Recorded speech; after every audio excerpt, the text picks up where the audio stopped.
não parar, não precipitar e não retroceder. Então dizer para esse cara, sabe quando nós vamos parar? Nunca. Nunca na sua porca vida. Né?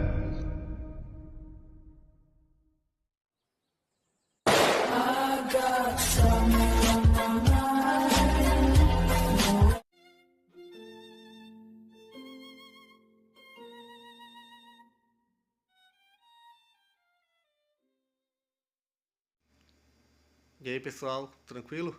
Então vem aqui antes do vídeo começar, pedir para vocês se inscreverem, quem não for inscrito, compartilhar, curtir, comentar. Quem puder seja membro do canal, que isso ajuda bastante. Tem também o link do Apoia-se. Quem puder ajudar nosso canal e apoiar financeiramente vai ser muito bem-vindo. Mas o mais importante é transmitir o conteúdo e os conhecimentos do professor Olavo de Carvalho para mais e mais brasileiros. Então compartilhe e ajude aí nossa causa. Muito obrigado a todos os membros, apoiadores do canal. Fico muito feliz.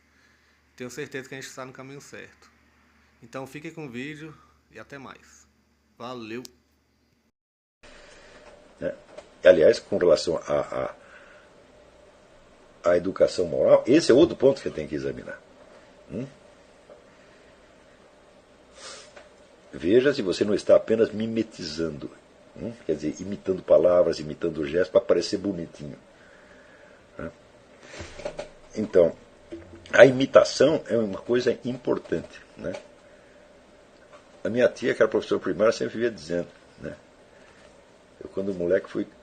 Né, minha família se desgraçou economicamente, eu fui para casa da minha tia, que estava um pouquinho melhor. Né? E. Lembra até um negócio engraçado, porque depois eu conheci um argentino que ele dizia que ele lia jornal brasileiro não para se informar, mas para rir dos nomes das pessoas. Né? Os meus tios se chamavam Aurelúcio e Oliroval. Então, é um negócio fantástico. E eram muitas boas pessoas, me tratavam muito bem, foi muito legal. Tá? Mas, ela tinha sido professora primária e ela sempre dizia assim, a imitação era a mãe do aprendizado. Eu não entendi o que ela queria dizer, mas hoje eu entendo. Só que a imitação é para o aprendizado, meu filho. Não é imitação para a imitação. Não é imitação. Você se tornar um especialista em imitação faz de você um ator. É aquele negócio do Charlton Heston, que diante o filho dele perguntou, pai, o que você faz? O que você trabalha? Daí ele explicou mais ou menos, né? Daí o filho falou, entendi. Você finge que você é as pessoas. Daí ele falou, é isso mesmo. Então, aí você está treinando para ser um ator. Quer dizer, a imitação é a especialidade do ator, mas para nós a imitação é um meio de aprendizado. Quer dizer, você vai imitar algo para tornar-se aquilo. Por exemplo, eu mesmo dei o exercício de imitação, de você imitar estilisticamente os escritores. Né? Diz, olha, aqui eu estou lendo Graciliano Ramos, estou lendo Camilo Castelo Branco, eu vou aprender a escrever igualzinho esses caras como se eu fosse ele. Só que depois você vai imitar outro, e outro, e outro, e outro, e outro. Tá entendendo? Então, a imitação como aquisição de uma habilidade, não, vamos dizer, a imitação como um instrumento de adquirir um brilho social. Falar ao contrário, se você conseguiu escrever igualzinho Graciliano Ramos, sabe o que você faz, o que você escreveu? Joga fora, meu filho. Não deixa ninguém ler isso. Isso é exercício escolar. Quer dizer, mais tarde você vai aprender a escrever como você mesmo. Você vai conceber o seu arsenal de recursos estilísticos e de recursos expressivos. Isso dá um trabalho maluco até você acertar a sua própria voz, tá entendendo? A sua própria voz, vamos dizer, tem que ser ao mesmo tempo a impressão que você quer dar, e ela tem que ser a expressão real do que você é. Então, isso aí é um equilíbrio que se alcança muito gradativamente e de maneira muito trabalhosa. Então, a imitação é como instrumento de aprendizado. Se você vai numa escola de artes marciais, o que o professor vai fazer? Ele vai mostrar os gestos, você faz assim, assim, e você vai imitá-lo. Não é isso? Quer dizer, você vai parecer que está fazendo aquilo, mas de fato você não está. Entre você imitar o gesto dele e você ser capaz de fazer a mesma coisa, é uma coisa completamente diferente. Quando você se tornar capaz de fazer o gesto, você não vai se lembrar mais do seu professor. Aí não é uma imitação mais, você está fazendo de fato. Está entendendo?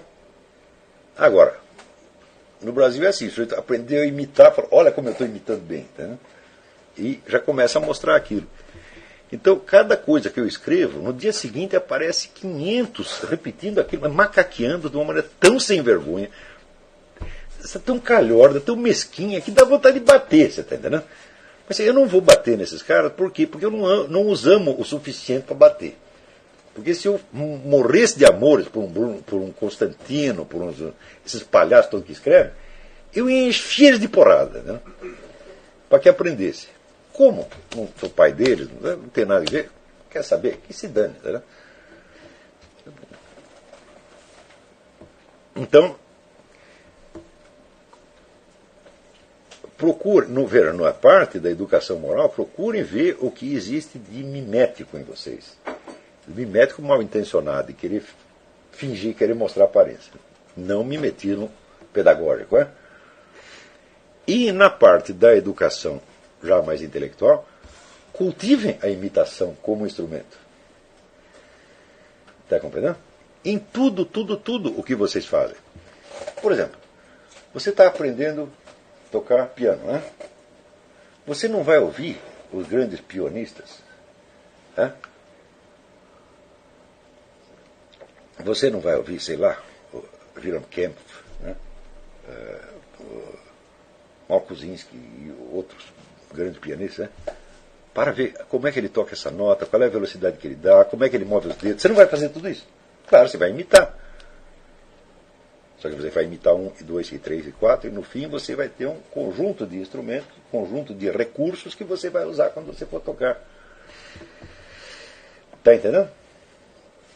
Então, na medida em que você cultiva a imitação como meio de aprendizado, você se livra da imitação como neurose. Quer dizer, o que vai te livrar do mimetismo neurótico brasileiro é a imitação consciente utilizada como instrumento pedagógico. Então, por isso que eu dou esse exercício. Você vai imitar os escritores. Né? E no que quer que você faça, imite os melhores. Está compreendendo? Mas nem imite um só. Imite 1, 2, 3, 4. Mas um de cada vez. Enquanto você não acabar de dominar o instrumento daquele, né, não passe por o seguinte. Você vai ver no fim que, por exemplo, tem alguns que são mais facilmente imitáveis. Um dos primeiros que eu imitei foi o Graciliano Ramos. O Graciliano Ramos escreve simplesinho. Né? Ele é um escritor de poucos recursos. Muito pobre, de certa maneira. Né? Mas ele sabe lidar tão bem com aquele negócio. Né? Então, que é um dos que a gente mais fácil de imitar. Né? Mas mais tarde você vai ver, imitar um Camilo Castelo Branco, meu filho, imitar Aquilino Ribeiro, você está lascado. Eu não consegui ainda.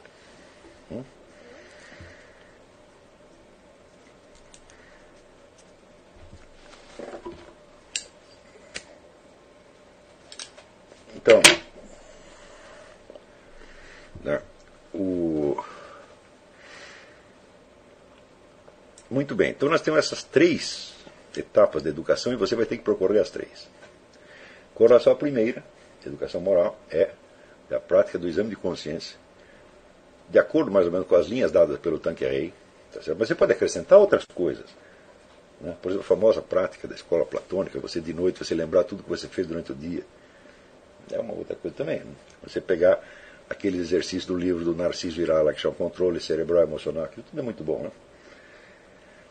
E acrescentando a esse exame de consciência esses tópicos que eu falei. A indução à covardia, ou seja, a carência afetiva induzida, não é isso? O ódio ao conhecimento, que é a inveja destrutiva em relação aos melhores, e o mimetismo neurótico. Presta atenção nisso. À medida que você for superando essas coisas, você vai ficar diferente das outras pessoas. Elas não vão entender o que está acontecendo.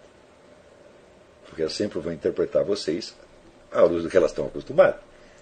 E quando isso não der certo, elas vão começar a inventar coisas a seu respeito para poder, vamos dizer, adequar aquele fenômeno que está parecendo esquisito e que as perturba, elas não entendem, então elas preenchem com uma realidade inventada para ter a sensação que entenderam. Não?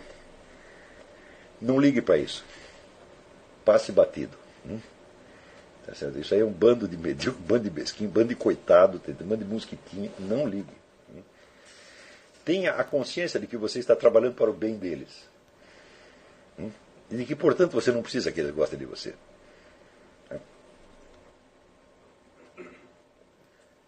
Ainda com relação a isto, nós temos tempo ainda? Temos.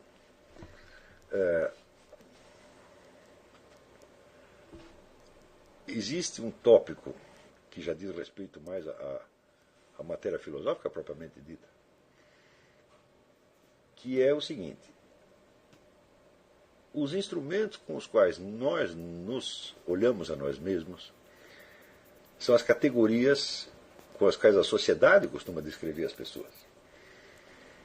Não é isso? Então, muitas vezes, quando você quer se explicar ou quer se compreender, você vai se olhar através desses espelhos que a sociedade coloca à sua disposição, que a cultura ambiente coloca à sua disposição. Tá certo? Fique sabendo que todos os espelhos, todas as categorias à disposição na discussão pública brasileira, seja jornalística, seja universitária, são todos falsos, eles não servem para nada, são todos deformantes e são demasiadamente pobres. Aqui também na sociedade americana você vê isso. Você vê, por exemplo, que aqui todo mundo vai se olhar a si mesmo sob o aspecto de duas categorias. Que é a categoria do que eles chamam as emoções e a categoria do que eles chamam o intelecto. Então, o intelecto, dizem eles, é aquela função objetiva voltada para a ciência, para a descrição dos fatos objetivos. E as emoções são aquilo que expressa o que se passa dentro de você. Quer dizer, as emoções são subjetivas e o intelecto é objetivo. Todo mundo se descreve assim. Isso se torna até um reflexo. Tá certo? Daí resultam inadequações, como aquela que o falecido Fritjof von mencionava. Ele disse: se um sujeito diz tranquilo e friamente que 2 mais 2 são 5, e o outro retruca indignado que são 4, todo mundo vai acreditar no primeiro. Porque ele parece estar falando, quer dizer, com a calma requerida, a calma e a distância requerida pelo intelecto. E o segundo deixou-se tomar pela emoção. Tá certo? Isso é só para dar um exemplo de como essas categorias podem ser totalmente inadequadas. Tá certo? Você vira, por exemplo, não é possível você querer obter uma visão objetiva real das coisas se você não fez um certo recuo. Mas se esse recuo tomar a forma, vamos dizer, de uma indiferença, ou de uma afetação de indiferença, ou de uma afetação de superioridade, você já deformou a coisa toda. Quer dizer, quando você refreia as suas emoções para você obter uma visão objetiva das coisas, a pergunta é: em nome de que você as refreou? Está compreendendo? Por exemplo, hoje em dia é muito comum este distanciamento ser operado de uma maneira sádica, depreciativa. Quer dizer, você quer diminuir tudo, você quer rebaixar tudo, então você fica com uma distância infinita, como se as pessoas fossem mosquitinhos lá embaixo e você está observando através de um microscópio. Isso na França é muito comum. Então, é uma visão desumanizante, que transforma as pessoas, né, os seus objetos, em como se fossem fantoches. Né? Você, por exemplo, quando você lê o livro do Choderlos de Laclos, As Relações Perigosas, né, é um dos livros mais maldosos que alguém já escreveu. Tá certo? Onde os personagens só têm ideias maquiavélicas, só têm ideias ruins o tempo todo. Né? E aquilo é descrito com uma frieza, com uma distância, assim, né, um pouco de... cara, assim, é tipicamente francesa. Né? Então existe esse elemento. Ora, o fundo disso é a busca do conhecimento? Não. O busca uma emoção irracional de medo e ódio. Está compreendendo?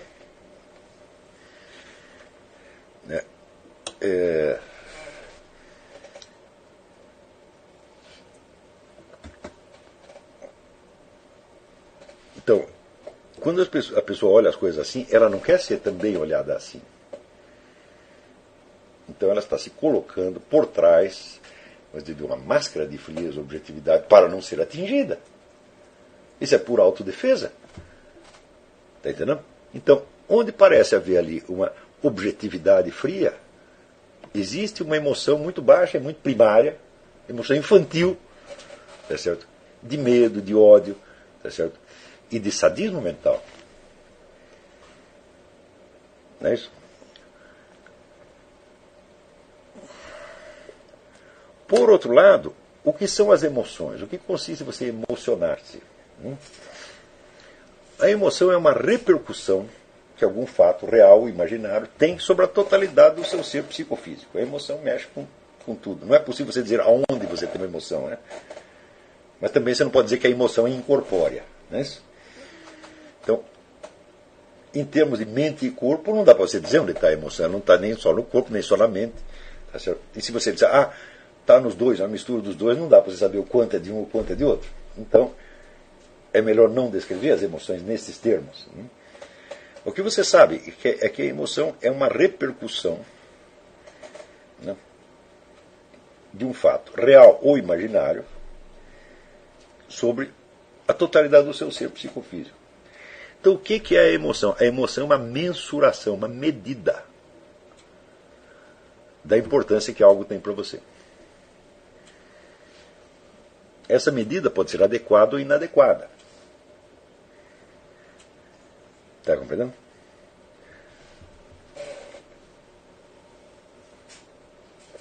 Porém, se você faz abstração desta emoção, então você não sabe o peso real que a coisa tem sobre você.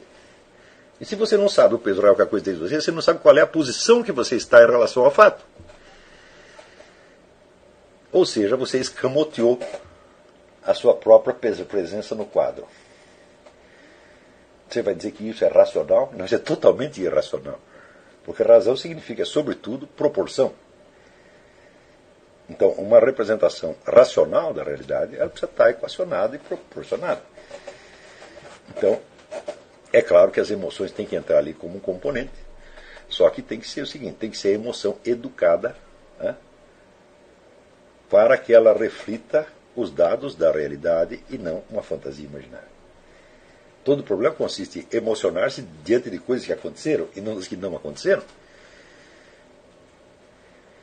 Está compreendendo? Então, não aconteceu as coisas imaginárias. Isso é puramente imaginário. Quer dizer, quando a emoção da pessoa é mobilizada, é excitada, sobretudo pelo que ela imagina e não pelo que está acontecendo, isso se chama histeria. O histérico é aquele cuja vida emocional reflete o seu imaginário e não a realidade. Quer dizer que se ele imagina que ele está sofrendo perigo, ele imediatamente fica aterrorizado, embora não haja nenhum perigo presente nem iminente. Se ele imagina que ele está paralítico, ele não pode mais andar. Né?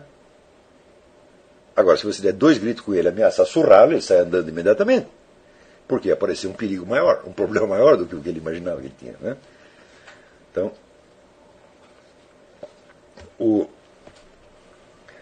vamos dizer, a histeria é a partir do momento em que no mundo se espalhou o fenômeno da paralaxe cognitiva e da inversão sujeito e objeto, a histeria é o traço fundamental das classes falantes. Quer dizer que a totalidade do mundo de valores, de reações, etc., é tudo determinado pelo imaginário e não pela realidade. Agora, se você, contra isso, você suprimir as emoções e dizer, não, é claro que nós seremos frios, objetivos científicos, eu digo, em primeiro lugar, frios, objetividade científica é uma autodefesa. A autodefesa é criada pelo medo. Se você não tem medo, você não precisa dessa carapaça, você não precisa dessa máscara. Está entendendo?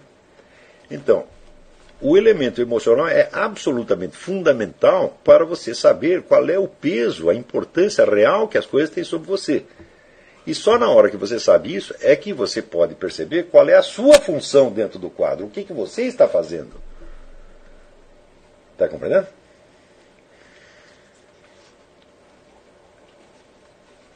E se você não tem isso, você escapou do sistema do senso das proporções. Se escapou do senso das proporções, não tem nada de racionalidade mais na coisa. Portanto, isso quer dizer que esta divisão, que é comum na sociedade americana, em parte no Brasil, porque o Brasil imita bastante o americano, mas não tem, lá não tem o peso que isso tem aqui, Essa é uma maneira totalmente artificial de ver as coisas. Não existe essa coisa de intelecto de um lado, emoção do outro. Também não quer dizer que os dois entrem em jogo.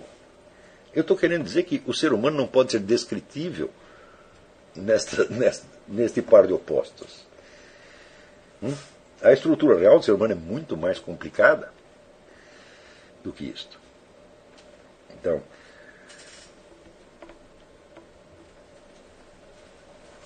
veja, por exemplo, que não é possível você estudar a questão da emoção se separar da imaginação. Porque a imaginação ela sempre entra na composição da emoção. Ou para se substituir aos dados da realidade, criando a sintomatologia histérica, ou para esclarecer os elementos desta realidade que ainda não estão plenamente manifestos. Não é isto? Por outro lado, eu digo, a imaginação não poderia funcionar, ela não poderia completar o quadro da realidade, se ela estivesse totalmente livre para imaginar as coisas do jeito que ela quer. Ou seja, é preciso haver um estímulo que não é imaginário para que a imaginação possa funcionar.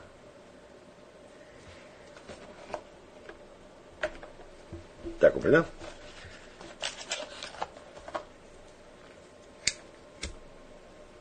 Então isso quer dizer que além da imaginação e das emoções, você tem uma terceira função ali, que é o que desperta uma coisa e a outra. Esse que desperta tem que ser um dado da realidade. Dirá você que são os dados dos sentidos? Fala, os sentidos não podem por si mesmos despertar isso. O fato de que um mesmo dado dos sentidos possa provocar reações imaginárias diferentes nesta pessoa ou naquela pessoa, e, portanto, reações emocionais diferentes, mostra que os dados dos sentidos, por si mesmos, são impotentes. É necessário que o ser humano tenha uma espécie de percepção antecipatória, tá certo? Que não tem nada a ver com a imaginação, que é como se fosse uma reação imediata, anterior ao trabalho do imaginário e mais anterior ainda ao trabalho das emoções. É o que os escolásticos chamavam de estimativa. São Tomás de Aquino dava o seguinte exemplo: uma ovelha jamais viu um lobo. A primeira vez que ela vê um, ela sabe que aquilo não presta. Ela tem que saber, né? Ela fica com medo do lobo. Não, ela tem que saber isto para ela poder ficar com medo do lobo. Está compreendendo? Então, a estimativa, ela faz uma ponte entre os dados dos sentidos, a imaginação e as emoções. Essa função da estimativa é hoje totalmente desconhecida, a pessoa não fala mais. E daí simplifica e diz intelecto e emoções. Eu digo, mas escuta, intelecto e emoções compõem um monstro, não compõem um ser humano. Um bicho composto de intelecto e emoções é uma mistura, assim, você pega aqui um computador e um coração. Não dá para você fazer um ser humano com isso. Um coração partido. Né? Digo, o ser humano não é. O ser humano primeiro, ele é um negócio muito mais sistêmico, e muito mais complexo, e muito mais inteiro, na verdade, do que isso aí. Né? Então, essa coisa de intelecto e emoções, isso aqui, por exemplo, no ensino de literatura, isso é altamente enfatizado, até para escrever redações, né? Se você vai para as emoções, então você vai para a literatura, se você vai para o intelecto, você vai para a matemática, as ciências, etc, etc. Mas tudo isso é imaginário, tudo isso é absolutamente tosco. Tá certo? Então, quer dizer, embora a ciência psicológica tenha descoberto muitas coisas nos últimos 200 anos, do ponto de vista conceitual, ela se empobreceu muito em relação à psicologia escolástica. Muito, muito, muito.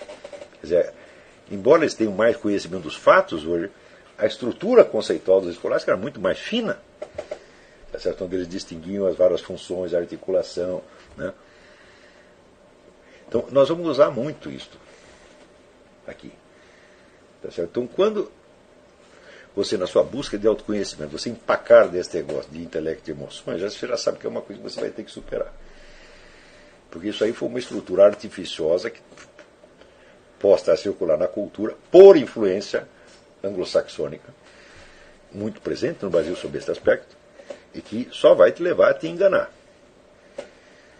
Tá certo? Então, daí, desta contraposição, é que surgirão esses debates que tem em públicos fé e razão.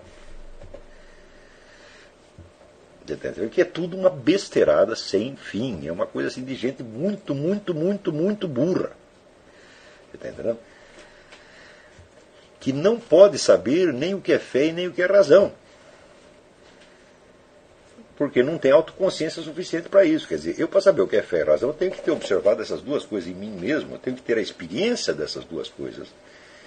Tá certo? E eu sei que na experiência real, eu não sei nada, nem só por fé e nem só por razão. E também não sei nada pela somatória das duas. Tudo que eu sei é por um mecanismo muito mais complexo do que isso. Então, se eu não posso caber dentro do esquema descritivo que eu estou usando para descrever os outros, eu já estou em plena paralaxe cognitiva. Eu estou me colocando como uma exceção ao restante da humanidade. E isso aí, é claro que já falseia, porque você sabe que você é apenas mais um membro da espécie humana. Você não é um tipo diferente, você não é Deus, você não é anjo, você não é capeta, você não é extraterrestre. Tá certo? Então, se você sabe que você pertence à mesma espécie dos outros que você está descrevendo, e no entanto você os descreve segundo categorias que não se aplicam a você, você está no mundo da lua. Está compreendendo? Então, além do problema da inadequação da linguagem, além do problema de você ter perdido a capacidade nominativa, além do fato de você não saber se quer fazer uma figura de linguagem, ainda tem estes problemas, quer dizer, esta série de espelhos deformantes, que são as categorias descritivas e autodescritivas, que esta porcaria da cultura, hoje, cultura que tem no Brasil, nos coloca à nossa disposição. Enfim, você tem tudo para você se enganar. E, do outro lado, como alternativa a isso, o que você tem? Você tem uma ciência pronta que você pode opor a tudo isso? Não, não tem. Você tem apenas uma ciência hipotética a ser conquistada mediante um esforço talvez de décadas. Então é claro que precisa de um ato de coragem. E você se dispor, vamos dizer, a fazer essa travessia como o selvagem do conto do Hermann Hesse, você vai ter que fazer. Você vai chegar no mar, claro, mas vai haver uma espécie de noite escura, a travessia do deserto, uma coisa assim. Isso sempre vai haver. Não se intimide, tenha paciência, tá certo? E também não se considere um heróizinho porque você está passando por isso. Porque isso até eu passei, porra. Não pode ter nada de heróico nisso. Isso é uma banalidade, isso é uma besteira. Né? Muito bem, eu vou responder aqui algumas perguntas. Se for preciso, voltarei a este assunto que eu estou dizendo aqui.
Chegamos a mais um final de uma aula, de um vídeo. Espero que tenham gostado. Quem não se inscreveu ainda, se inscreva, compartilhe, comente. Ajude o nosso canal, apoie, seja membro. E ajude o nosso canal a chegar a cada dia a mais brasileiros que precisam muito do conhecimento do professor Olavo de Carvalho. Então é isso aí, fique com Deus, até o próximo. Valeu! Então é isso aí, pessoal. Que é o nosso canal. Que são alguns livros que eu já li. A maioria foi doação, mas alguns eu adquiri, professor Olavo de Carvalho. Alguns livros se perderam aí que eu emprestei, professor Alexandre Costa, a Bíblia Sagrada. 10 lições sobre Karl Marx. Indico a não ler esse livro, que é muito ruim mesmo. Alguns pensadores aqui que realmente, como o professor Olavo de Carvalho disse, não são pensadores. Valeu, tamo junto aí. Apoie nosso canal, seja membro.